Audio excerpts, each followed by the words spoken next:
I don't allow a lot of freeloading for a 22-year-old. So I love her to death, but if she was going to come back home for a little bit, she was going to pay rent. She's like, all right, what do I do? She Yeah. actually came on board and is doing our volunteer client coordination. And, when you can put your kids into a situation like this where they see, my kids were raised in a pretty privileged environment. Yeah.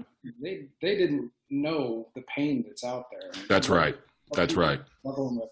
And I mean, she and I, even as early as late as last night, were reviewing a client's information. A flood victim that 64-year-old attorney has not been mucked, and hasn't had heat and water in her home since Harvey. And those types of things, when your daughter looks at you with those big teary eyes, Yeah. I'll tell you what, if it doesn't break your heart, I don't know what does. And you want to go out and fix it right now. So, Yeah, for sure. For sure. She's getting to experience a little bit of the reality of what's out there, and especially in our community. So it's a blessing. And I'm sure she's thinking it's a curse because she has to live with that for a little while.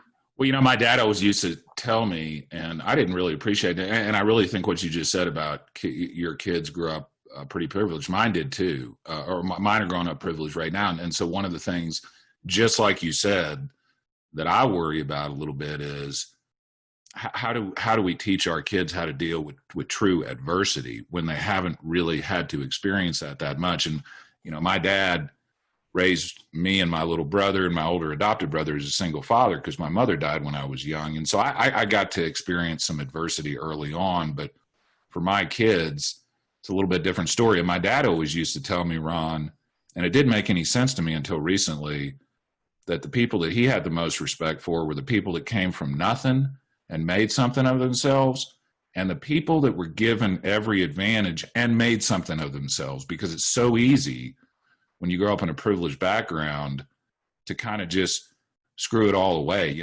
not to take advantage of the opportunities you've been given. But this pandemic for sure has given everybody worldwide an experience about how to deal with difficult times. One of the things you said was, how do you encourage your kids? How do you show them that there's need out there? What you do is you grab them and you take them out. We have these families show up at these events, these volunteer events, and they see it and they get to experience it. It's exciting. I appreciate this, and you've got more experience than I do, but I've started to learn this. I hope, and I think a lot of the parents that are listening will agree with this.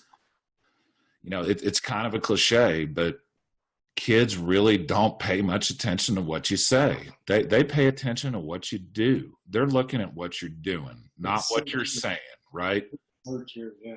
Yeah. And so, for instance, John Stevens at Chapelwood, they run a food bank. They have they've done a bunch of stuff with Harvey. My son has participated in some of the rebuilding efforts and stuff like that. I mean, don't you think that if you want to teach your kids lessons, it's one thing to say, look at what they're doing, look at how helpful they are, that's good. And it's a totally different thing to say, go out there and help yourself. Like, get out there and do the work yourself, right? I so appreciated that podcast, to be honest with you. I number one, I didn't know John until that podcast, but yeah. I know the gentleman that runs the restoration team, yeah. who they started, and they're launching as its own 501c3. Trevor's a great guy, and he's been part of our coalition for some time, and he does a very good job. So I really, really, really appreciate the way he runs his crews. I'm sure you all had the experience of getting out there and helping. For sure, yeah. I mean, you're part of that community. You probably picked up a hammer. Oh yeah, no, I'm literally right in the middle of it. We've got pictures with my law partner Vuk, right in the middle of these houses, mucking out houses. I mean, both of us live literally ground zero in West Houston. I mean, basically there was Katy, which was one ground zero, and then kind of the Memorial area downstream, there was almost two ground zeros. But yeah, I mean, we're right in the middle of it, and so you know exactly that. And yeah, and I think the challenge is, and quite frankly, I hate to admit this, and I wasn't going to, but when Harvey hit, I was scared. Here I am thinking about the construction industry. Yeah. And we knew there was going to be dollars flying everywhere.